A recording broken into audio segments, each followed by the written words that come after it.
So here you can say straight away, this is one. You can say that ischemic time and donor age has a much bigger effect than recipient age because of the height. And there's also a two-way effect, and you could study. This is Dirac, so it's telling you that if it's an interaction between two variables, and if one of the variables is zero, this thing flattens to zero. Because remember, this orthogonality, the second order terms don't overlap with the first order terms. The mathematical nicety, but it's an important one. It means you're actually picking out of this function separate functions of one and two variables and multiple variables. You're not overlapping. It's very neat. It's like a Fourier decomposition in multivariate calculus. And this is the way the guy, the surgeon is called Johan Nilsson. This is the way he likes to look at it because doctors they don't like contributions to the log. That's kind of what's this.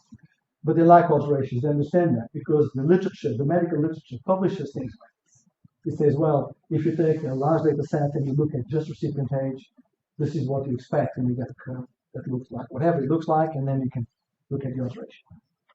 So this is an individual. This is an individual that survived, which means that the probability of, so you would expect the probability of survival, of mortality is going to be less than 0.5, so the log to be negative. Okay, you don't get every prediction right for the reason I just explained. So we found a nice example. But the point is, for this particular individual, you can say, well, yes, this person survived. The prediction is that they should survive because the odds ratio is negative, so it's a bigger probability of surviving and not surviving. This is a log, remember. But the interesting thing is, so this is exactly the prediction. 5.6 prediction of mortality. Because of that prediction from our model, that maps into this. This is 1 over 1 plus e to the minus 2.1 over 1 plus e to the minus 2.83 is 0.056. Exactly, not approximately. Okay, and that number is the intercept, which is the baseline, if you want, the overall mortality, plus all of these numbers. No, plus all of these numbers. So it's 0.35 so it's the intercept plus all of those numbers. Okay? And those numbers are the contributions of each variable. So you're saying this person, they survived, or they're predicted to survive, they happen to survive. But if you were deciding whether this person gets the heart or not, this person will get the thumbs up. Because, and this is the important bit, because the diagnosis of cardiac disease is favorable. It gives it a good surviving factor. And as it happens, each year the survival improved because treatment gets better and more consistent. So there's an effect on 1 year that we also mapped. And this person in 2017 had that probability of surviving. And this is a person who did not survive.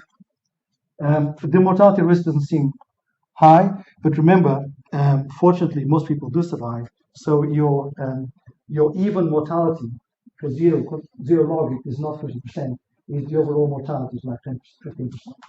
So this person has a probability of mortality significantly above the overall mortality.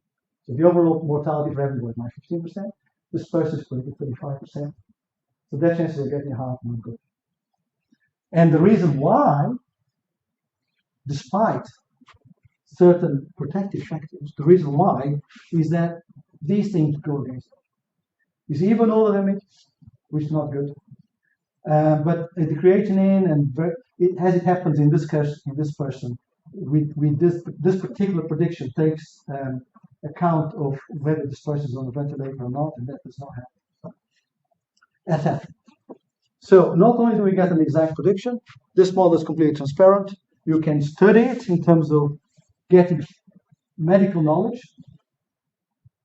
This is producing medical knowledge on behavior.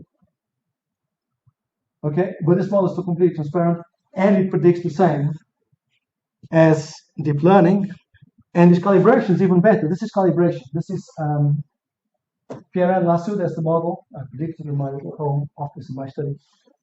This is produced on an Apple MacBook.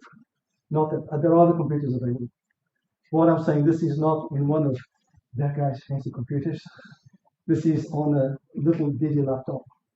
Okay, it did take half an hour, or actually might have taken an hour or two. It did not take days. And it's on a laptop. So this is the current model used clinically. This is the expected prediction, the expected mortality rate over 1 year. This is the observed mortality rate, and this difference is a bias. The current model is a bit biased. These are two deep learning models, and this is our model. And as I said, this is on the third data set that was never sent, except for the covariates. So this is a true prediction. This is what would have happened if I'd given the model in 2016 and said, go away and use it to decide guess the house. You would have found that the right people got it. Okay, so this is pretty much coming to the end of the talk. I'm sorry I've gone a little bit over time, but this is a famous association, and he basically said, AI actually, the original quality statistics involves bioinformation assumptions. And so all models are wrong because no model is perfect, but some models are useful, meaning that you can rely on them. So my hope is that I help to contribute to make AI models a little bit more useful. Okay. Thank you very much.